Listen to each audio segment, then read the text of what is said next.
என்னதாங்க நடந்துட்டு இருக்கு தமிழகத்துல?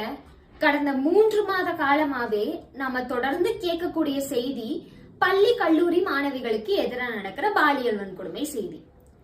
தமிழகத்துல நிறைய பகுதிகளில் இந்த நிலைதான் தொடர்ந்துட்டு இருக்கு. அதுவும் கோவையில நேற்றைய தினமும் பள்ளி மாணவிக்கு எதிராக நடந்த பாலியல் வன்கொடுமை செய்தி தான். இன்றைய தினமும் அதே மாதிரியான ஒரு செய்தி தான். அப்ப நாளைய தினமும் இதே நிலைதான் தொடருமா?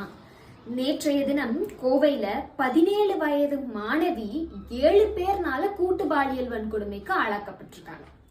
இன்றைய தினம் ஒரு பள்ளி யோகா ஆசிரியர்னாலேயே அந்த பள்ளி மாணவிகளுக்கு பாலியல் வன்கொடுமை நடந்திருக்கு. அப்ப தமிழ்நாட்டுல எங்கதாங்க பாதுகாப்பு இருக்கு? பெண்கள் அவங்க வாழ்க்கையில கடக்கக்கூடிய ஒரு லாங்கஸ்ட் ஃபேஸே இந்த பள்ளி கல்லூரி தருணம் தான்.